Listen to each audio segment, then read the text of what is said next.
Judas 1 e 2. Judas, servo de Jesus Cristo e irmão de Tiago, aos que foram chamados, amados por Deus Pai e guardados por Jesus Cristo, misericórdia, paz e amor lhes sejam multiplicados. Louvado seja o nome do Senhor. Quando nós analisamos, os textos sagrados, sempre é bom nós estarmos atentos para o contexto, porque o contexto ele sempre vai nos dar, vai nos ajudar a entender melhor as situações que estavam acontecendo.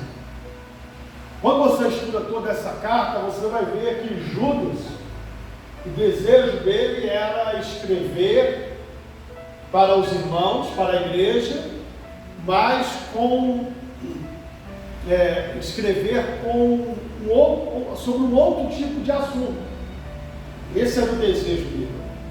Mas a necessidade o impeliu ele a falar a respeito dos assuntos dessa carta.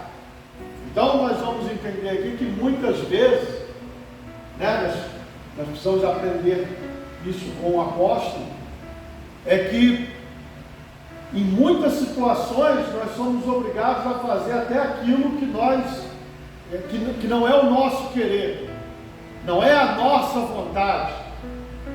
Nós somos impelidos por causa do dever e por causa do chamado.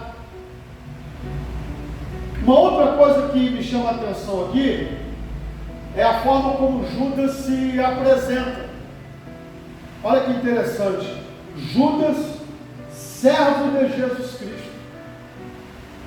Ele poderia se apresentar como apóstolo, como um dos líderes da igreja, como testemunha ocular de Jesus Cristo, mas ele preferiu abrir mão de todos esses títulos que lhe cabiam, para apenas se apresentar como servo do Senhor Jesus Cristo. E vai falar irmão de Tiago. Judas, irmão de Tiago, logicamente, irmão de Jesus Cristo, o nosso Senhor. Mas ele também não quis tomar para si esse título, para não evocar nenhum tipo de autoridade relacionada à posição. Eu sou irmão do Senhor. Isso me coloca num patamar acima. Eu não estou dizendo que ele pensa assim, mas hoje, nos nossos dias, há muitas pessoas que pensam dessa forma. Querem usufruir de posição, de status, para poder ter algum tipo de proeminência sobre os irmãos. Em toda a história da igreja, inclusive da igreja primitiva, nós encontramos esse tipo de problema, esse tipo de situação. Então ele se apresenta como servo de Jesus Cristo, irmão de Tiago, e aqui ele vai falar sobre 3 características que são atribuídas à igreja. Eles são os que foram chamados, amados por Deus e guardados por Jesus Cristo. E aqui nós vemos que a obra de Deus na vida do cristão, ela é algo que não tem nada a ver com a nossa participação. Não tem nada a ver com os nossos méritos pessoais. Por quê? Foram chamados. Se você foi chamado, não foi você que escolheu ou que quis vir. Você recebeu um chamado de Deus. Segundo, receberam esse chamado por quê? Porque foram amados por Deus. E nós sabemos que esse amor de Deus, ele não tem explicação, porque esse amor não se baseia em méritos humanos. Correto? Não se baseia nos méritos humanos. Então, esse amor, nós compreendemos dele como graça, ou seja, é algo imerecido, é algo que não é explicável humanamente falando. Nós simplesmente sabemos que Deus amou de tal maneira que deu o seu Filho unigênito para que todo aquele que nele crê não pereça, mas tenha a vida eterna. Nem o evangelista encontrou uma palavra para poder mensurar esse amor de Deus. Ele vai procurar palavras, ele não encontra, ele vai dizer de tal maneira. Ou seja, porque não se encontra uma palavra para mensurar esse amor. E guardados por Jesus Cristo. Irmãos, se não for a ação de Deus em nossas vidas para nos guardar e para nos livrar, nenhum de nós ficaríamos em pé. Deus, Ele nos chamou, Ele nos amou e Ele nos guarda. São 3 atribuições ou características que são exclusivas de Deus em relação à nossa vida cristã. Tá? Depois ele vai dizer, aí já são características e atribuições que ocorrem através das nossas vidas: misericórdia, paz e amor lhes sejam multiplicados. Tá? Misericórdia também faz parte da graça. É quando uma pessoa não merece, mas a si mesmo um favor é concedido a ele. Isso é misericórdia. Uma pessoa, ela comete um delito grave e ela precisa ser punida com a morte, mas é concedido a essa pessoa misericórdia, perdoando-lhe a tal ofensa. Então, são diversas, né, as aplicações que nós podemos encontrar no quesito misericórdia. Nós mesmos somos alvos da misericórdia de Deus. Por quê? Porque não merecíamos, mas a si mesmo Deus concedeu para conosco a sua graça e o seu perdão. Uma outra coisa, a paz. Porque o cristão, ele recebe a paz de Deus e ele vai emanar essa paz, ele vai fluir essa paz nos ambientes que ele vive, nos ambientes aonde ele convive. Então, o cristão, ele tem a paz de Deus na sua vida. E quando nós encontramos, ou nós vemos casos de pessoas que não estão vivendo em paz, primeiramente, se faltar a paz com Deus, falta a paz com tudo. Então esse é o primeiro ponto. Então quem está em paz com Deus, essa paz se reflete na sua vida para o tratamento dele com o seu próximo. Ora, se a pessoa não consegue viver em paz, em casa, no trabalho, na escola, os seus círculos de amizade, tem alguma coisa errada na vida dessa pessoa, porque a paz de Deus emana através dessa pessoa. E quando nós temos paz com Deus, ainda que nós somos ofendidos, isso não nos afeta ao ponto de tirar a nossa paz.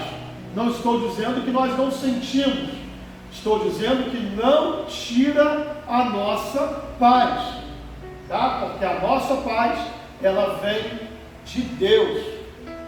Jesus disse assim: deixo-vos a minha paz eu vos dou, não dou como o mundo a dá.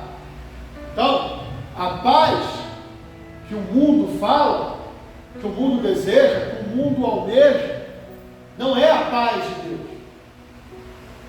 Nós vemos essa grande diferença porque em muitas ocasiões, isso parece até uma contradição, uma ironia, né?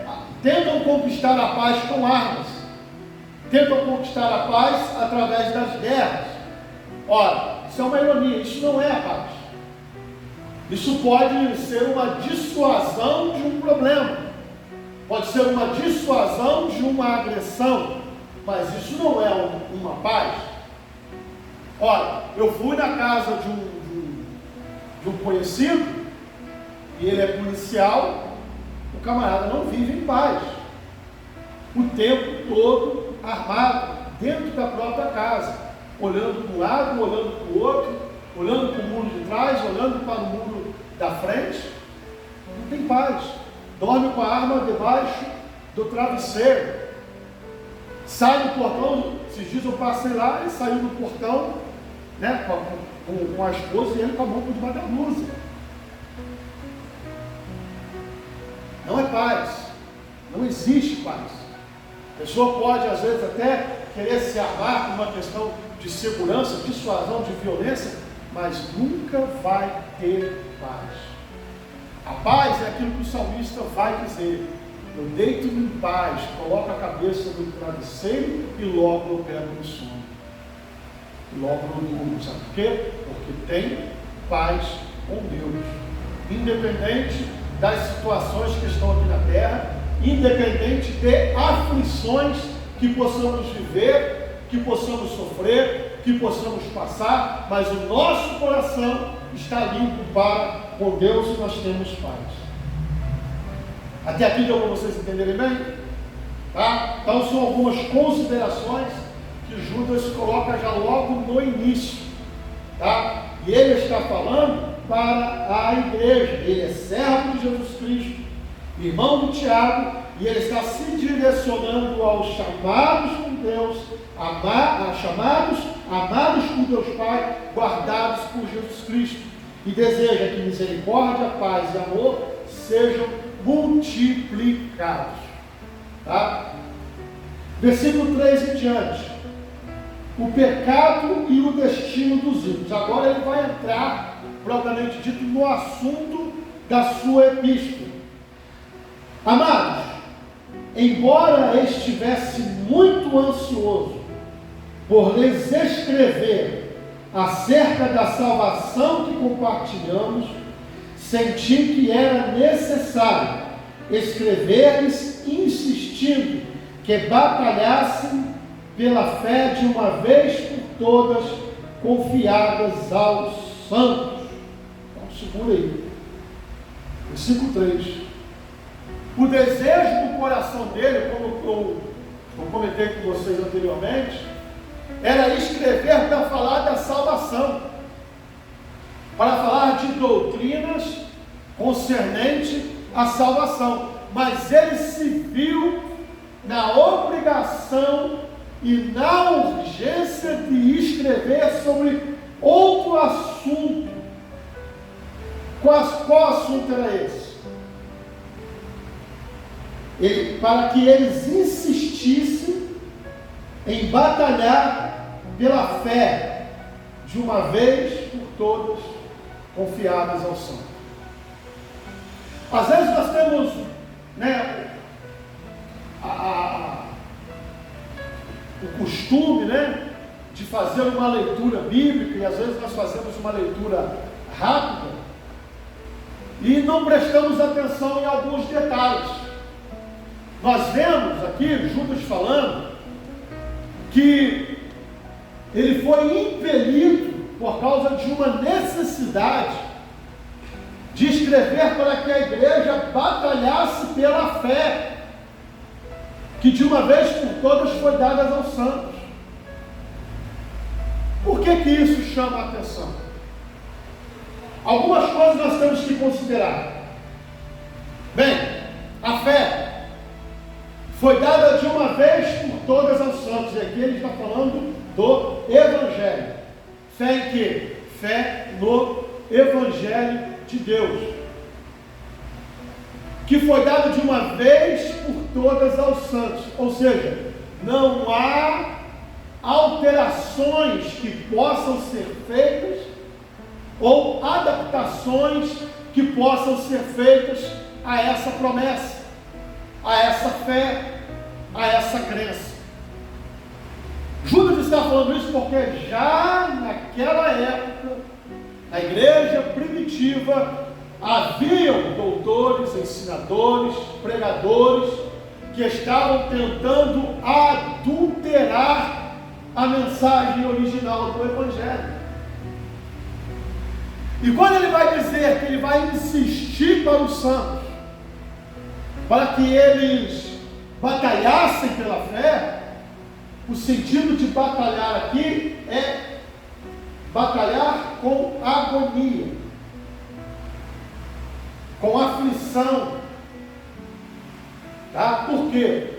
Porque sempre vão haver investidas contra o Evangelho do Senhor Jesus Cristo. Sempre haverão investidas contra a sã doutrina da palavra de Deus. Já passavam por isso naquele momento. Ao longo da história da igreja, é uma história baseada em ataques violentos à fé. E, contemporaneamente falando, nos nossos dias, nós enxergamos a mesma coisa acontecendo. Não é diferente. Parece que a palavra de Deus toda ela é viva e ela se renova, mas quando nós pegamos um texto desse, parece que Judas escreveu isso aqui ontem, para que chegasse para nós hoje. Parece que ele é nosso contemporâneo. É óbvio que a palavra de Deus ela se renova, mas a questão maior aqui é que nós estamos inseridos dentro de um mesmo contexto, ou de um contexto de um mesmo princípio. Estão a todo custo atacando a mensagem do Evangelho, atacando a palavra de Deus de diversas formas. Pregadores, ensinadores, falsos mestres, pastores, cantores. Meus irmãos, às vezes nós pegamos algumas pregações para ouvir, alguns estudos, e é só a misericórdia de Deus. Músicas, quantas vezes eu já tive que desligar o rádio, ou mudar de estação, porque você coloca numa rádio evangélica, para poder ouvir um louvor, para alimentar a sua alma, para você poder estar em paz com Deus, em comunhão, em meditação, mas na verdade você está sendo bombardeado por doutrinas humanistas, em formas de cânticos. O que nós vemos hoje é que o homem é colocado no centro de tudo, e Cristo é deixado de lado.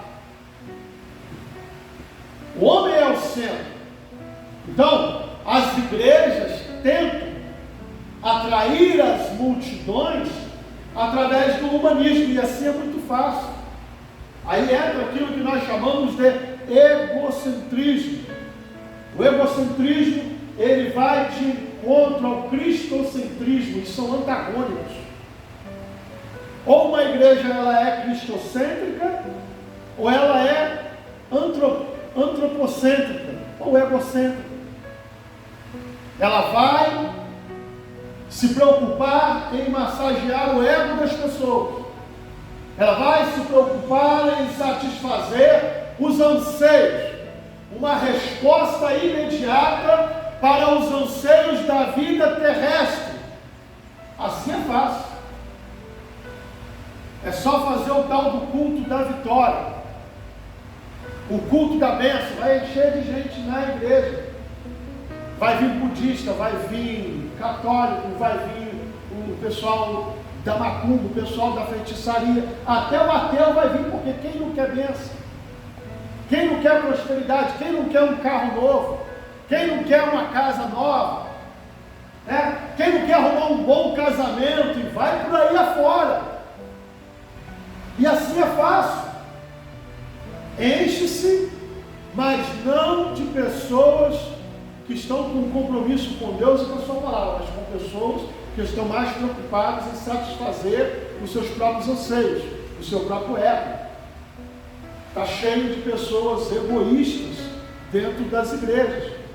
Não estou falando que são a igreja. Eu estou me referindo à igreja visível, a qual nós conhecemos ela através das organizações e instituições, tá? E no meio desta igreja tem trigo, mas também tem joio. Tem ovelha, mas também tem bode. E pior, ainda tem lobo.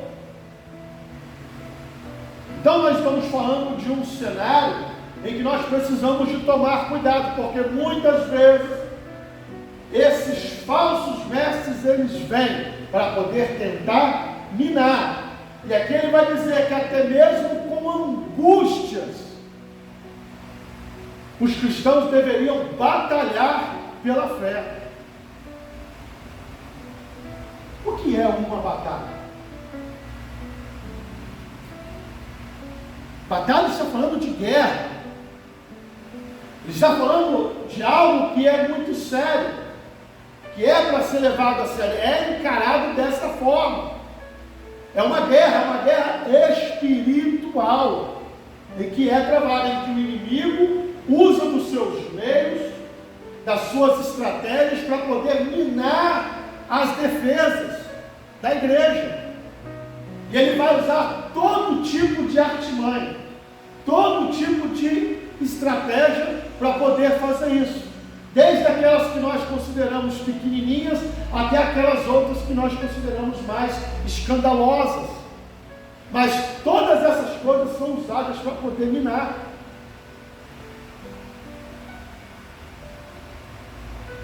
E o problema muito grande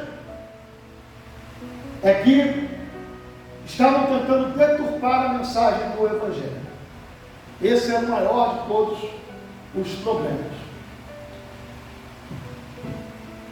Agora ele vai continuar aqui, ele vai falar sobre a fé que foi confiada de uma vez por todas aos santos, ou seja, não cabe adendo à mensagem do Evangelho. Correto? Não cabe alteração, adulteração, complemento à mensagem do Evangelho. Ela foi confiada de uma vez por todas. E aqui eu me pego, antes de nós continuarmos aqui, eu me pego num outro pensamento. Às vezes eu vejo por aí, né, porque eu pesquiso bastante vídeo no YouTube e aparece muita coisa para mim na internet, algumas mensagens que me são enviadas e tal. Pessoas tentando trazer algo novo. Vamos tomar muito cuidado com isso. Porque a mensagem do Evangelho, ela já foi confiada de uma vez por todas. Não tem nada de novo. É aquela mensagem. É aquela mesmo, não muda. Deve ser pregado, ensinado e repetido. Quando alguém tenta trazer algo de novo, introduzir uma mensagem nova, algo diferente, na maioria das vezes ele vai errar. Na maioria das vezes, não estou dizendo em todos os casos, porque há as questões da revelação da palavra. A palavra ela é revelada, ela se renova, o Espírito Santo de Deus fala com a igreja, e para cada momento ele se manifesta de uma forma. Eu estou dizendo aqui, a mensagem original, escrita do Evangelho, não tem mudança nela. Ela é a mesma. Então não tem nada de inovador. É por isso que houve a reforma protestante. Foi um movimento de retorno à sã doutrina. Movimento de retorno às sagradas letras. E se nós formos trazer isso para as nossas vidas, o ideal é que nós nos esforcemos para que todos os dias nós estejamos nesse movimento de retorno para as Escrituras. Por quê? Porque a todo instante nós somos impelidos, somos convidados a nos afastar. somos convidados e às vezes até impelidos a nos desviar. Então esse movimento de retorno às Sagradas Letras, ele deve ser diário e constante. Toda vez que vier uma proposta para a sua vida, pense de acordo com as Sagradas Escrituras. É uma coisa tão simples, sabe, irmãos? Mas que muita gente não observa. Quanta coisa mudaria nas nossas vidas se nós fizéssemos uma simples pergunta antes de todas as decisões que nós tomamos. Perguntar assim: no meu lugar, o que Jesus faria? É um jargão, eu sei que é, mas funciona. No meu lugar, como Jesus agiria? No meu lugar, como Jesus responderia? Daí nós vamos começar a entender, se formos honestos conosco, com nós mesmos, nós vamos ver a seriedade da situação e de o quanto nós precisamos da misericórdia de Deus e retornar todos os dias, todos os momentos para as Sagradas Escrituras, para a fé original, a fé que de uma vez por todas foi dada aos santos. Essa semana nós passamos por uma situação, não foi comigo, mas eu pude presenciar no trabalho, uma questão de problema conjugal, lá no trabalho, uma mulher estava saindo com o marido da outra, foi descoberto. A esposa foi lá no trabalho, a esposa traída, com a barra de ferro dentro da roupa, tirou a barra de ferro e arrebentou a mulher na pancada. Bateu muito, foi para o hospital de ambulância, não morreu, porque Deus deve ter um plano, com certeza, na vida daquela mulher. Mas o que isso tem a ver? O que tem a ver é que a mulher que agrediu, que foi lá e deu essa surra nela, bateu com ferro, a mulher foi sangue para todo lado, as pessoas que tentaram separar também foram agredidas e tal. Enfim, essa mulher, dizem, que ela é pastora.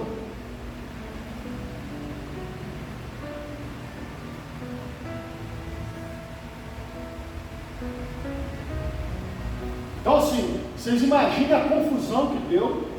Foi mais de 1 hora de confusão, muita gente, polícia, bombeiro, ambulância, guarda municipal, segurança, vários estabelecimentos tiveram que ser fechados, pessoas passando mal naquela situação, e tudo por uma mulher supostamente pastora. Na verdade, nós sabemos que biblicamente não existe esse ministério, porém, uma pessoa que se intitula assim, se apresenta assim, ou que exerce algum cargo de liderança numa igreja, aonde ela é reconhecida dessa forma, ela deveria se comportar, no mínimo, como crente. Correto? Porém, fica para nós aí esse triste testemunho. Pessoas que não agem da forma como Jesus agiria. Não estamos falando que as pessoas são obrigadas a aceitar e a conviver com a situação, mas esse tipo de reação não é o tipo de reação que se espera de um cristão, e que Deus nos livre de nós não cairmos em laços, em situações aonde nós venhamos dar mau testemunho no nome do Senhor, venha ser escandalizado, porque se já não basta toda a situação ruim, as pessoas no final ainda vão dizer: olha lá, ele é crente, olha lá, é obreiro, olha lá, é do círculo de oração, é do grupo de louvor, é da igreja. é o filho do pastor, é a filha do pastor, e infelizmente nós estamos sujeitos a isso, e muitas vezes pode acontecer até de dizer, e é o pastor. Então que nós venhamos a pedir a Deus que essa misericórdia realmente se multiplique em nossas vidas, para que nós não sejamos achados nesse tipo de situação. Pois certos homens cuja condenação já está sentenciada há muito tempo, infiltram-se dissimuladamente no meio de vocês. Estes são ímpios e transformam a graça de nosso Deus em libertinagem e negam Jesus Cristo, nosso único e soberano Senhor. Esses homens, eles se infiltram no meio de vocês de forma dissimulada. Os falsos crentes estão no meio da igreja. Como eu já falei sobre o joio e sobre os bodes. Joio no meio do trigo, bode no meio das ovelhas. A igreja instituição, a igreja visível, ela é composta de crentes e não crentes. A igreja mística não.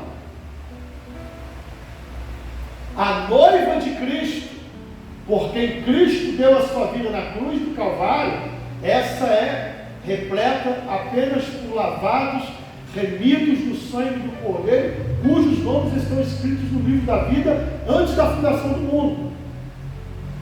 Essa é a igreja mística, é a igreja invisível. Mas na igreja visível, aonde parte dessa igreja mística está inserida, ou a maior parte, tá? Eu estou dizendo isso, irmãos, com ressalvas, porque há cristãos que são impedidos de congregar por questões de perseguição, tá? Não estou falando dos tais desigrejados, não. Há cristãos que são impedidos de congregar por causa de perseguição. Então, por isso que eu estou dizendo que a maior parte, ou uma parte dessa igreja invisível, está na igreja visível. A outra parte são de pessoas que não são crentes, estão ali. Vocês vão reparar que em toda a história da igreja, e também na nossa história contemporânea, quando nós pegamos um todo e nós vamos olhar, muitas pessoas às vezes chegam todo animadas. Ah, porque eu vou ficar firme, ah, porque eu vou fazer, ah, porque eu vou acontecer, e daqui a pouquinho já foi embora. Já está no mundo de novo. Não firme. Não estou fazendo um juízo definitivo, estou apenas falando com base em um momento. Pessoas que não ficam, não se firmam. Pode ser que futuramente essa pessoa venha realmente atender um chamado de Deus para a sua vida. Talvez aquele não seja o momento para ela, mas numa visão geral, nós vemos que há pessoas que estão ali por estar. Há pessoas que estão ali porque não tem outro lugar para ir.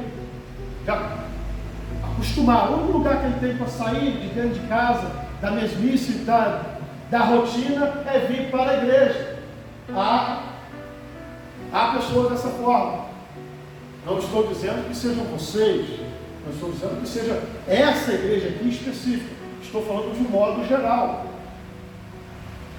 Há pessoas que vêm apenas com o intuito de obter algum benefício. Há pessoas que estão em busca de reconhecimento. Há pessoas que estão em busca de atenção.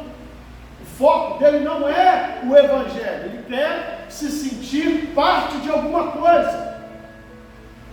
E ele encontrou isso na igreja. Isso não quer dizer que ele é um cristão de verdade. Simplesmente ele está ali por um motivo que não é o correto.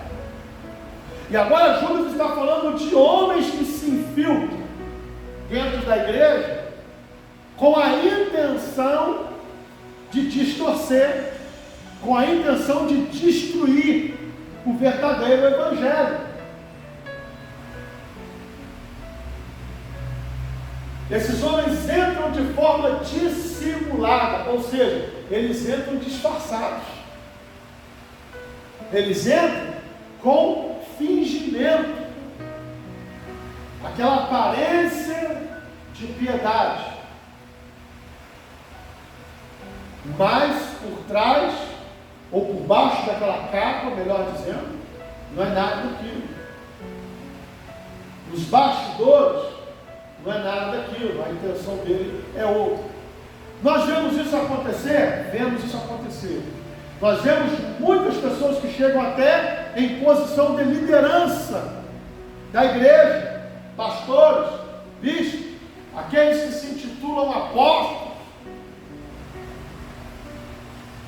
e eles não estão ali com a intenção de pastorear o rebanho de Jesus Cristo, não. A intenção deles é obter lucro, é ganhar dinheiro, é obter retorno financeiro. Eles alcançam poder, eles alcançam, e na mão desses homens está o poder de influenciar. E nós vemos como que isso é perigoso, porque eles influenciam, fazem as pessoas moldarem as suas opiniões, são formadores de opiniões. E, para piorar tudo, distorcem a verdade do Evangelho em benefício próprio. Aí eu estou aqui pregando o Evangelho de Jesus Cristo, dizendo que a pessoa precisa se arrepender dos pecados, que a pessoa precisa negar o seu próprio eu, que a pessoa precisa ter uma vida abstêmica, que a pessoa precisa de viver uma vida agora para glorificar o nome do Senhor, e isso exige que a pessoa negue o seu próprio eu. Já não é mais ele, mas é Cristo na vida dele. Já não é mais a sua vontade, mas é a vontade na vida de Deus. E outra coisa, que bênçãos e vitórias podem acontecer. Estou falando de bênçãos e vitórias financeiras, podem acontecer, mas isso não é prioridade, muito pelo contrário. O que foi prometido para a igreja foi que no mundo nós teríamos aflições. Aí quando nós pregamos uma mensagem como essa, e a pessoa vem aqui e ouve esse tipo de pregação, e ele vai numa outra instituição, aonde ele ouve ali que Deus só quer o seu coração, você pode fazer o que você quiser, Deus te entende, você é o centro da vontade de Deus. Olha, Deus tem uma caneta numa mão, ou um lápis, e você tem uma borracha.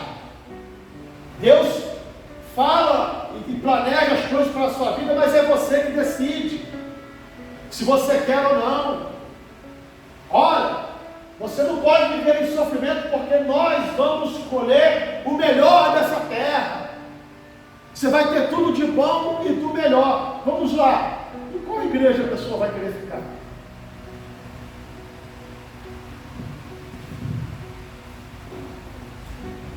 Vamos ser sinceros.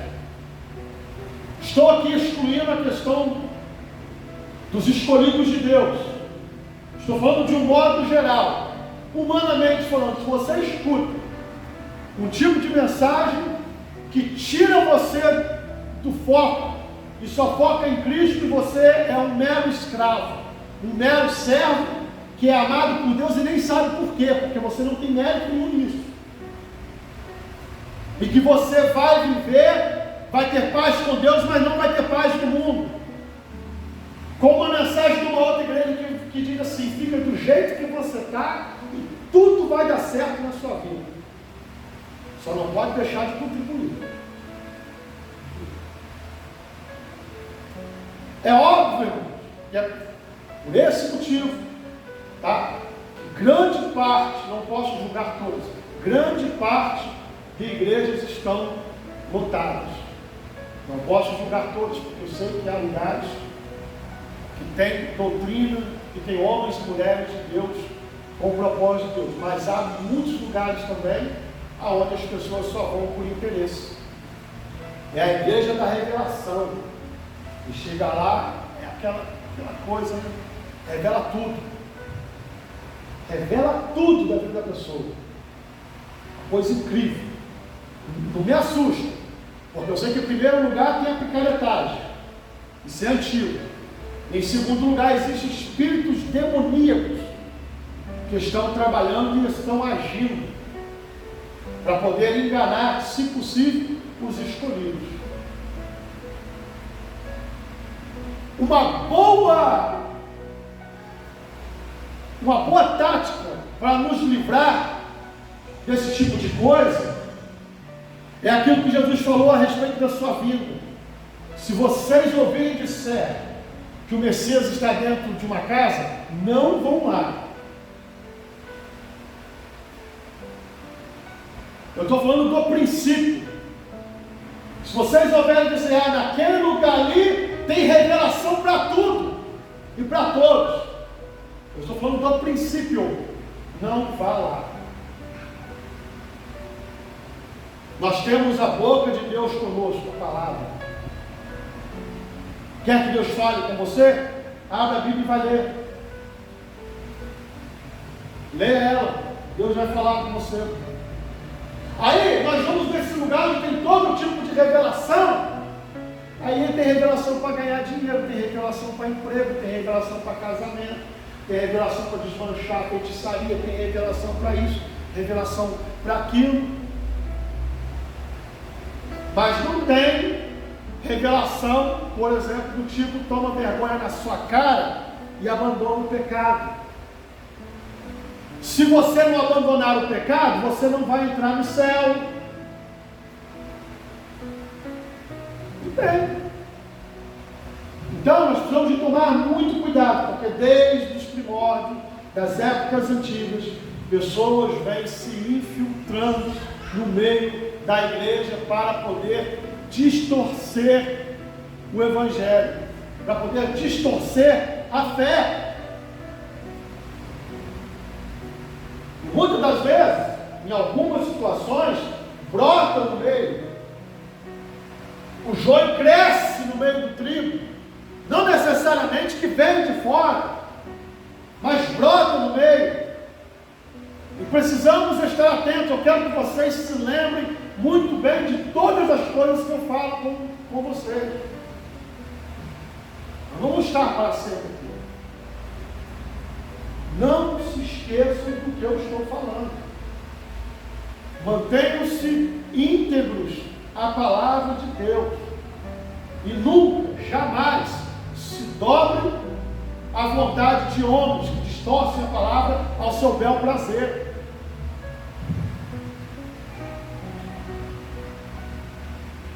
Estes são ímpios e transformam a graça de nosso Deus em libertinagem e negam Jesus Cristo, nosso único e soberano Salvador. Transformam a graça em libertinagem. Libertinagem é aquela liberdade, entre aspas, tá, irmão? Da liberdade para poder pecar. Isso é libertinagem. Ou seja, está tudo liberado. É aquele famoso jargão. Deus só quer o coração. Se eles estivessem enquadrados na palavra de Deus, eles saberiam que fazer até uma declaração dessa entra em contradição com uma vida pecaminosa, porque o coração, segundo a Bíblia, em muitas ocasiões, está relacionado ao centro da vontade do homem. Se Deus só quer o coração, Deus não só quer o coração, Deus quer a sua vida por inteiro. Deus quer, quando eu digo Deus só quer o meu coração, eu estou dizendo, Deus quer o centro da minha vontade, ou seja, Ele quer tudo. Mas eles distorcem para poder dizer o seguinte, que Deus só quer que você aceite a religião e a pregação deles e viva a tua vida do jeito que você quiser, que você vai ser abençoado. Houve um caso uma vez, isso aconteceu nos Estados Unidos, de uma mulher que estava na prostituição. e ela foi então pedir orientação ao pastor da igreja. E ela contou a história da vida dela, a história triste. Não tinha dinheiro, tinha muitas contas para poder pagar. Estava naquela situação que vocês sabem como que o diabo enrola as pessoas. Estava ali com a vida toda enrolada. E foi pedir uma orientação ao pastor. E o pastor, em vez de orientar ela da forma correta, não disse: ela não, continua. Continua ganhando o seu dinheiro, só não deixe de entregar no dízimo.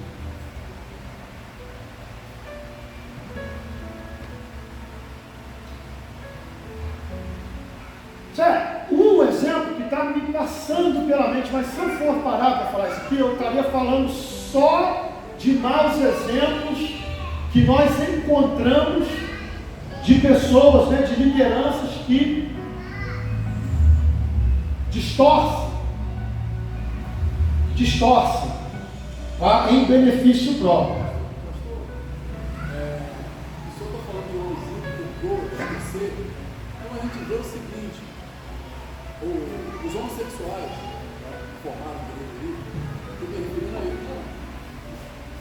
Esse assunto aí eu não fico falando de forma. Então você vê, eles pegam o texto isolado para formar uma doutrina. Ele não pega o contexto, ele pega o texto isolado para formar uma doutrina. Então quando você vai ouvir eles são contra a prostituição. Ele diz o seguinte: a mulher tem que se unir a outra mulher e ser fiel àquela mulher. É o que eles pregam lá. Um homem tem o seu barbudo lá, homem com homem, mas ele tem que ser fiel. Ele diz: não, a gente prega contra a prostituição. Aqui a gente não aceita, mas eles pegam os textos isolados para formar uma doutrina. Aí você vê a pessoa que é incauta, vem de fora, né?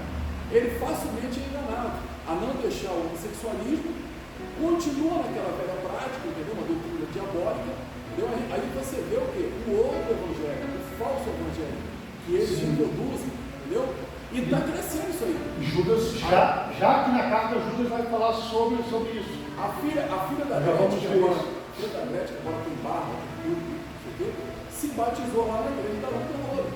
Se batizou lá. Aí foi ensinado: ó, você tem que ser fiel à sua mulher. Quer dizer, prega a fidelidade lá.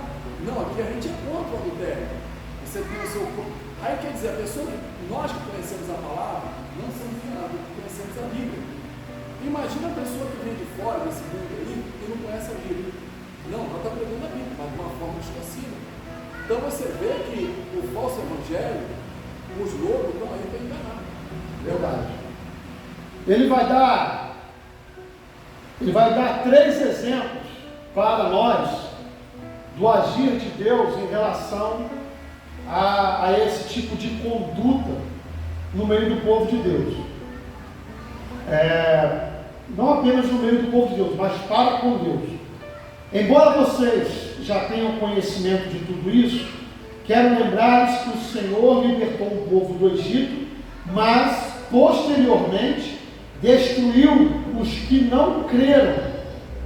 E quanto aos anjos que não conservaram suas posições de autoridade, mas abandonaram sua própria morada, ele os tem guardado em trevas, presos com correntes eternas para o juízo do grande dia. De modo semelhante a estes, Sodoma e Gomorra e as cidades em redor se entregaram à imoralidade e relações sexuais antinaturais, estando sob o castigo do fogo eterno. Elas servem de exemplo. Então ele pega aqui o exemplo de que Deus retirou o povo da terra do Egito, libertou eles com poder e com grande glória, mas a todos aqueles que eram adultos, Deus matou eles no deserto por causa da incredulidade. Olha o exemplo que ele usa aqui. Ele vai usar o exemplo dos anjos.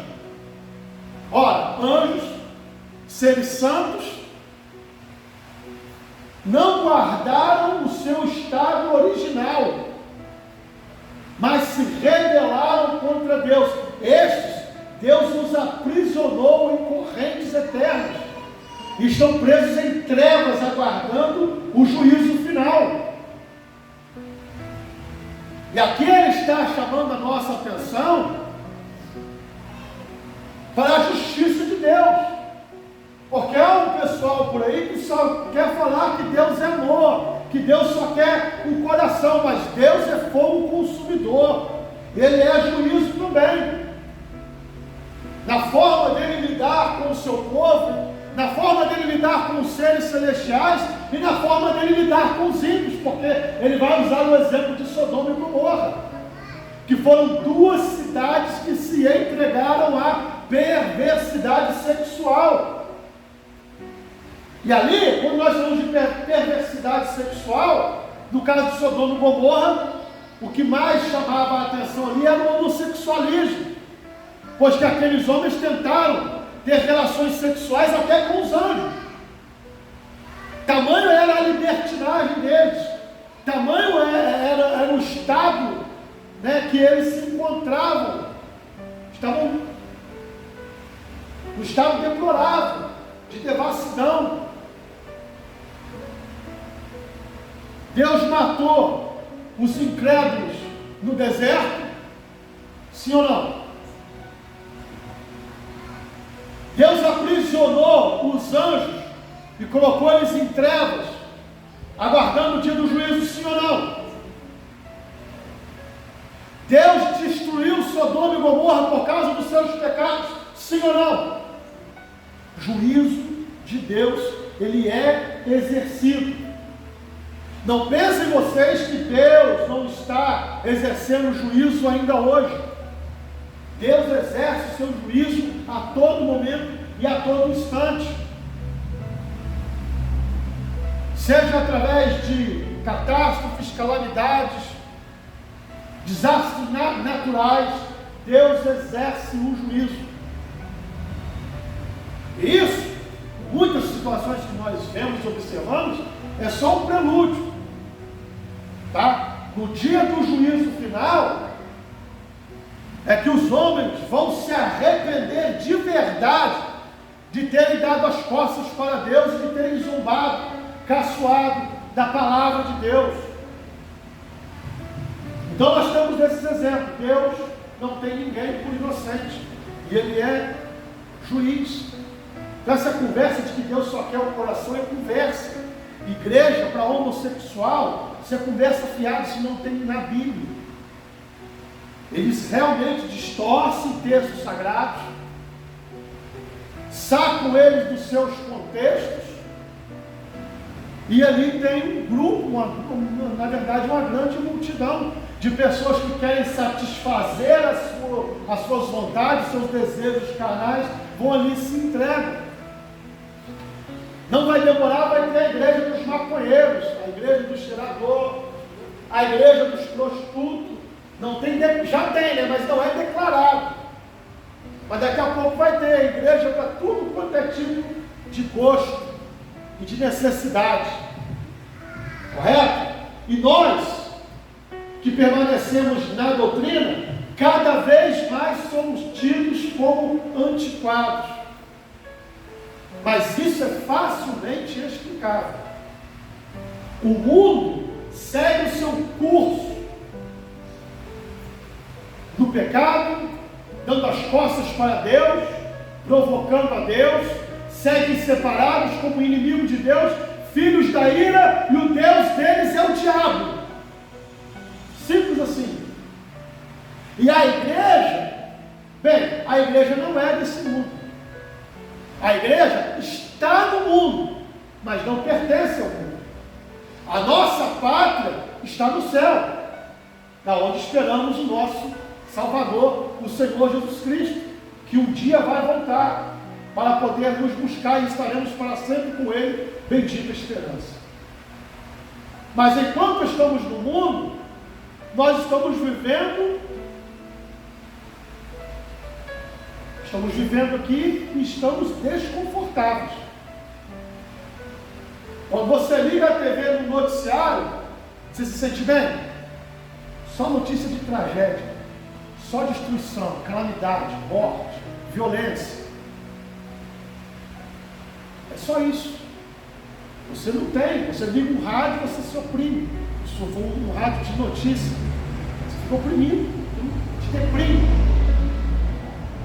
Por quê? Porque o mundo está seguindo o curso dele. E nós somos quadrados mesmo. Somos retrógrados? Sim, porque a todo instante estamos voltando às Escrituras, às origens, à primeira fé. Por isso que o apóstolo Paulo vai dizer em Romanos capítulo 12: rogo-vos, eu sempre cito isso, pelas compaixões de Deus, que apresenteis os vossos corpos em sacrifício vivo, santo e agradável a Deus, que é o vosso culto racional. Aí vem o versículo seguinte: e não vos conformeis com esse mundo, mas transformai-vos pela renovação da vossa mente, do vosso entendimento. Só um minuto. Transformar, não vos conformar com o mundo, a palavra conformar é tomar forma. Não vos adapteis ao mundo, ou seja, não tomem a forma do mundo. Nós não temos nada com o mundo. Estamos no fluxo contrário. Se o mundo está caminhando para cá, a igreja deve caminhar para cá. Se o mundo se ajoelha, a igreja permanece de pé. Quando o mundo permanece de pé, aí a igreja se ajoelha. Irmãos, estamos na contramão do mundo. Os nossos valores são valores antagônicos aos valores do mundo. Vocês veem como o mundo está aí, ó, né? Esses dias eu estava lendo uma matéria de um camarada que casou com 9 mulheres aqui no Brasil. Não perante a lei, porque a lei ainda não permite, mas fez ali uma cerimônia e tal, e casou-se com 9. E tem um monte de gente batendo palma, achando que isso, né, eles entraram em acordo, tem amor ali, eles gostam, então eles têm que fazer aquilo que eles sentem bem. Esse é o curso do mundo. E a pessoa se entrega aos desejos e paixões antinaturais do corpo, como por exemplo o homossexualismo, e hoje em dia vocês veem por aí pessoas que está tudo bem, dizem que está tudo bem, está tudo tranquilo, quando na verdade é uma declaração de afronta a Deus. Estão afrontando a Deus declaradamente, e tem até cristãos batendo palma, passando a mão. Ah, Deus é misericordioso, Deus entende. Ei, nós somos chamados por Deus para o arrependimento dos pecados. Se a pessoa vivia dessa forma no passado, depois que ele tem um encontro real com Deus, ele não vai mais viver no pecado. Quem roubava, não rouba mais. Quem subornava, não suborna mais. Quem matava, não matava mais. E agora eu vou fazer aqui uma aplicação. Vou parafrasear. Quem era homossexual, não cometa mais essa prática. Quem usava drogas, não usa mais. Quem vivia na bebedeira, na jogatina, não viva mais. Mudança de vida. Seguir o fluxo contrário do mundo, porque a palavra de Deus, ela nos coloca nessa posição. Se há um evangelho, entre aspas, né, porque não é evangelho, por aí, que aceita a pessoa viver caminhando no fluxo do mundo, não é o evangelho do Senhor, mas está deturpado. 1 minuto. Pastor, não perca tempo não. A criatura Beatriz Andrade vai ser criada pelo Evangelho, no 7º casamento. Por enquanto, no 7. Agora o que eu queria dizer é o seguinte: nunca houve tantos estudos como está acontecendo no papel, um atrás do outro. É estudo atrás de estudo. Aí você vai para o texto bíblico, ou na teologia, você diz o seguinte: Deus matava na época da lei. Não, na época da lei, hoje nós estamos na época da graça. Deus não se agradou da tua parte, te postou no deserto, matou, Deus matou na mão, e por aí é fora. Mas hoje, Deus mata também. Tem um versículo que diz: o filho do homem não veio para destruir as almas, mas para salvar. Está na Bíblia escrito. Mas irmão, de 2020 para cá, tem morrido muito crente. Como é que você explica isso aí? Pode ver, de 2020 para cá, tem morrido muito crente. Entendeu? Então, a prioridade de Deus é salvar, sim. Mas Deus também mata. Eu não sei se é o último caso, mas você vê uma coisa: Você pode observar pessoas que estão fazendo a obra, que já reconheceram o coração do que é compromisso de Deus. Deus às vezes rejeita essas pessoas, entendeu? Porque o próprio Deus vê que essas pessoas não querem compromisso de Deus, entendeu? Corações já endurecidos, entendeu?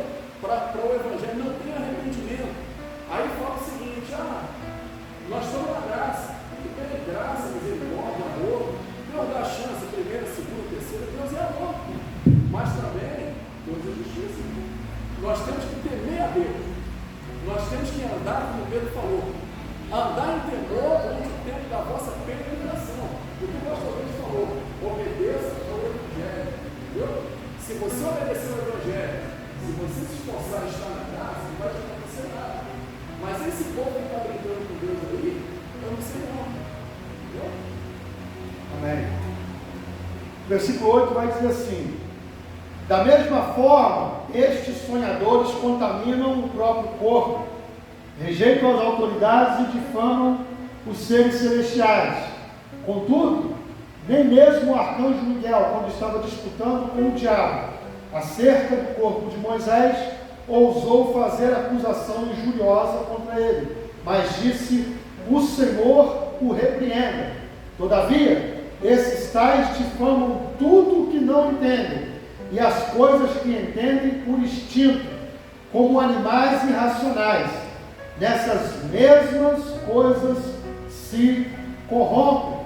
Então ele está falando que essas pessoas são difamadores.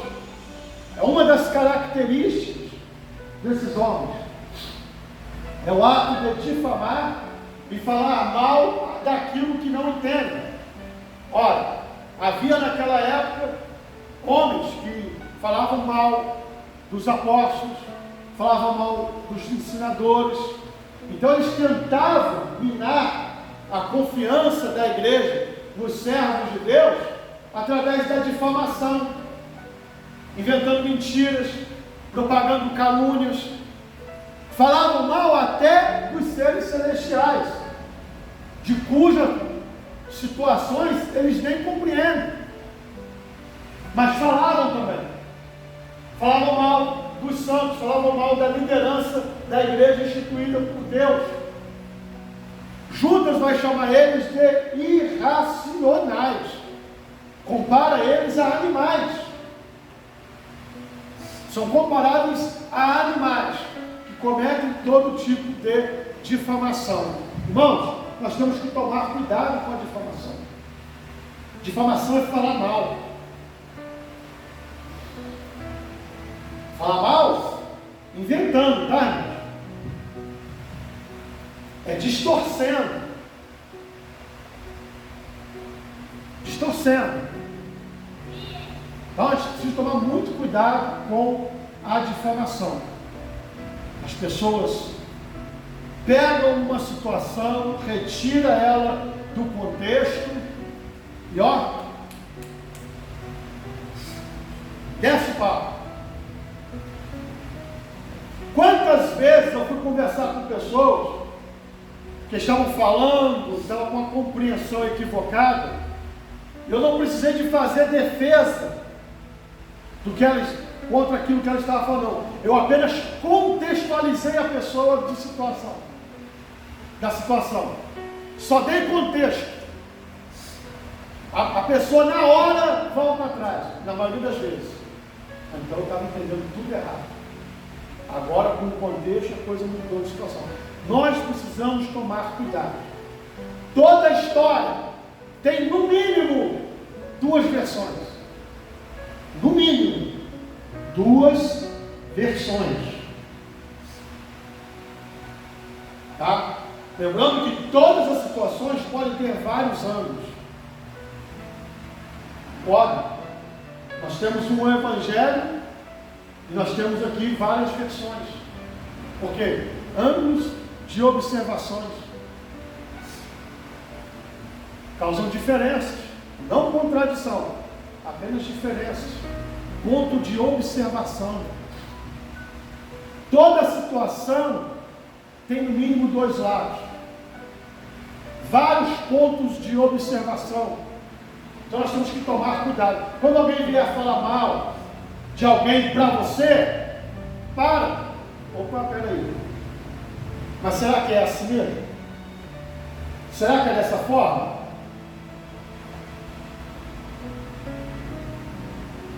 Já ouviu o outro lado? Já ouviu a outra versão? Já ouviu as outras pessoas que estão envolvidas?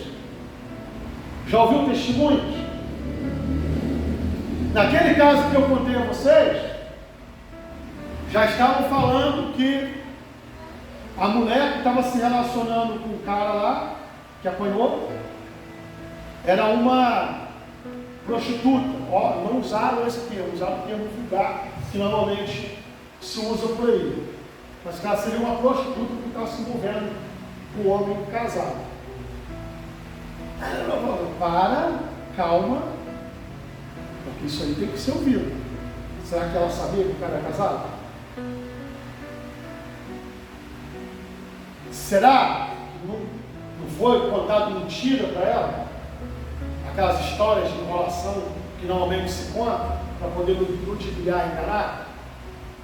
Então tem algumas circunstâncias que, por exemplo, me impedem de fazer um juízo. Ué, tem que ouvir primeiro. Será que é isso mesmo? Será que ela sabia de tudo isso? Se sabia, então realmente ela está completamente envolvida e vai receber esse tipo de julgamento. Mas esse não foi. Porque há muitos casos por aí de pessoas que são ludibriadas e enganadas. E há pessoas que acabam até morrendo por isso, sem saber o motivo. Tá? Da mesma forma, estes sonhadores contaminam o próprio corpo, rejeitam as autoridades, difamam os seres celestiais e, contudo, nem mesmo o arcanjo Miguel estava disputando com o diabo acerca do corpo de Moisés, ousou fazer acusação injuriosa contra ele, mas disse, o Senhor o repreenda. Então vocês verem aqui até o exemplo que ele deu do arcanjo Miguel contra Satanás, que não ousou falar uma palavra de injúria contra o diabo, mas o repreendeu no nome do Senhor. Então nós, que somos seres mortais, devemos tomar muito mais cuidado antes de proferir palavras contra quem quer que seja. Amém? Versículo 11. Ai deles, pois seguiram o caminho de Caim, buscando um lucro, caíram no erro de Balaão e foram destruídos na rebelião de Corá. Olha só os três exemplos, novamente três, que ele usa para poder comparar esses homens. Seguiram o caminho de Caim. Qual foi o caminho de Caim? Antes de cometer o assassinato, tá? Qual foi o caminho dele? Ele quis servir a Deus da forma como ele achava melhor. Por isso ele foi rejeitado. Por que eu vou imaginar que uma pessoa hoje que quer servir a Deus como ele acha melhor, não vai ter a mesma sorte que Caim? Deus vai rejeitar essas pessoas também. Caim quis servir a Deus do jeito dele, foi rejeitado, a sua oferta não foi aceita. Aí depois ele ainda ficou bravo, se chateou, aí teve a inveja do seu irmão, como se o seu irmão fosse o culpado, e se levantou contra ele, e o matou. Seguiram o caminho de Caim, ou seja, servem a Deus de qualquer forma, fazem aquilo que eles acham melhor e ainda se levantam contra aqueles que servem a Deus com o coração íntegro. Vocês estão entendendo? E nós temos que tomar muito cuidado com isso, para que nós não sejamos encontrados nesse tipo de laço.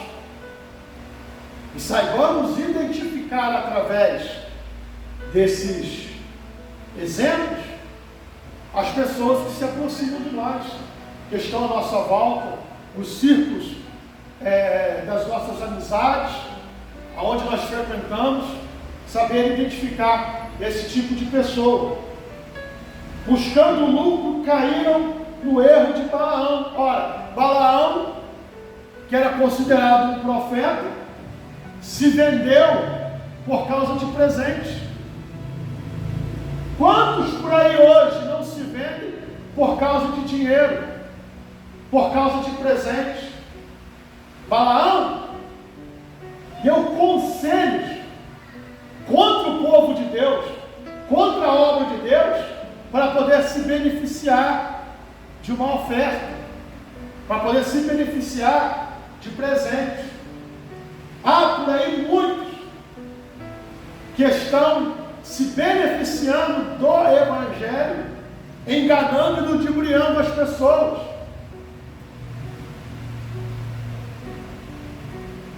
Pregadores, cantores, ensinadores, que não estão preocupados em edificar a igreja, estão preocupados com o próprio bolso. Você vai falar com um camarada para fazer uma agenda com ele, em muitos casos ele pergunta quantos membros tem a igreja, porque de acordo com os membros da igreja ele dá o valor. Se não tiver a quantidade de membros que ele acha, né, que ele é digno de poder pregar e de receber, ele não vai. Então, por exemplo, se uma igreja não tiver aí uns 300 ou 400 membros, ele não vai. Primeiro, porque não é aquela multidão que agrada e atende ao seu ego. E segundo, porque provavelmente não vai poder pagar o dinheiro que ele vai pedir.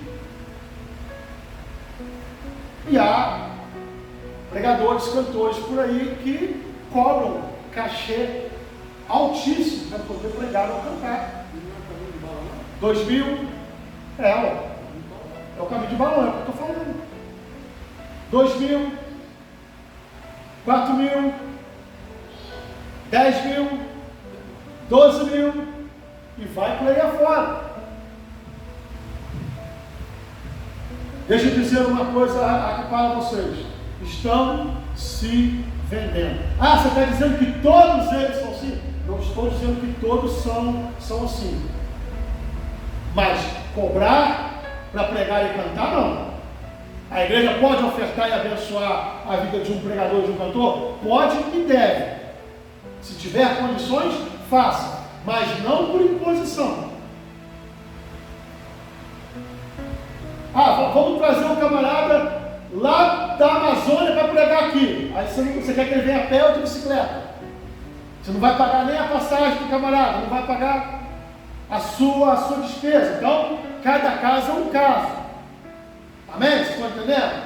Mas há pessoas que é diferente, está perto de você, pode te atender, mas não atende se não tiver o prêmio do Balaão, se não tiver oferta, se não tiver dinheiro. Esses cantores e pregadores se venderam, estão no caminho de Balaão. E foram destruídos na rebelião de Corá. Vocês sabem que Corá, Datã e Abirão se levantaram contra Moisés. E eles foram destruídos por causa dessa rebelião. Morreram. Por quê? Porque se levantaram contra uma autoridade instituída por Deus. Aí tem um outro problema aqui. Eu vou ter que encerrar aqui. Na próxima EBD eu vou terminar. Aí tem um outro problema. Os falsos mestres pegam esses exemplos para falar: você não pode se levantar contra o ungido do Senhor, porque senão Deus vai pesar a mão sobre você. Deixa eu te dizer uma coisa, tá? Aqui nós estamos falando de um líder, homem de Deus, escolhido por Deus, levantado por Deus, respaldado por Deus. Nós não estamos falando de picareta, de vagabundo, de safado, não estamos falando de prostituta, alcoólatra, não. Nós estamos falando de homem que tem um chamado de Deus, que era o caso de Moisés. Quando eles se rebelaram, eles não se rebelaram contra Moisés, se rebelaram contra o próprio Deus. Porque se Deus coloca uma pessoa numa posição, dá ele autoridade, dá ele instrução, dá ele direcionamento, e a pessoa se levanta contra isso, ele está se levantando contra Deus que direcionou o servo dele. Por isso foram destruídos. E esses homens que hoje encontram-se causando todo tipo de rebelião na igreja, também serão destruídos como Corá foi destruído na sua rebelião. Tá? Então haverá um juízo para essas pessoas. Deus não vai deixar passar impune, porque encontram-se levantando contra o próprio Deus. É diferente de você ter um líder e o camarada está na bagunça, não é sério, não está pautado na palavra de Deus, prostituto, adúltero. É diferente, né? Quando nós encontrarmos com qualquer tipo de liderança que não se enquadre na palavra de Deus, não somos obrigados a obedecê-los. Nós somos obrigados a obedecer a Deus e a sua palavra. Obedece-se à liderança quando ela está em Deus, porque aí você está obedecendo a Deus e a sua palavra, não obediência a homem. Homem nenhum subiu na cruz do Calvário para poder nos salvar. Homem nenhum nos resgatou. Quem nos resgatou foi Deus. E nós devemos obediência ao nosso Deus, ao nosso Senhor. Amém? Então que nós saibamos diferenciar uma situação da outra. No caso de Corá, Moisés, um homem legitimamente levantado por Deus, obedecendo a Deus. Quando ele se levantou contra Moisés, se levantou contra o próprio Deus e foi destruído. Foi completamente destruído. Amém? Até aqui vocês entenderam bem? Bom, pergunta? Por isso que Paulo resistiu a Pedro na cara, porque ele se tornou repreensivo da disseminação. Justamente, tá? Eu vou ter que deixar para a próxima aula. Nós paramos aqui no versículo 11, e na próxima aula a gente continua abordando, e nós vamos estar terminando esse assunto. Na verdade, a minha intenção é terminar tudo hoje, né? Mas o assunto rendeu, e nós temos ainda algumas considerações importantes para fazer a respeito do restante desse texto. Bom?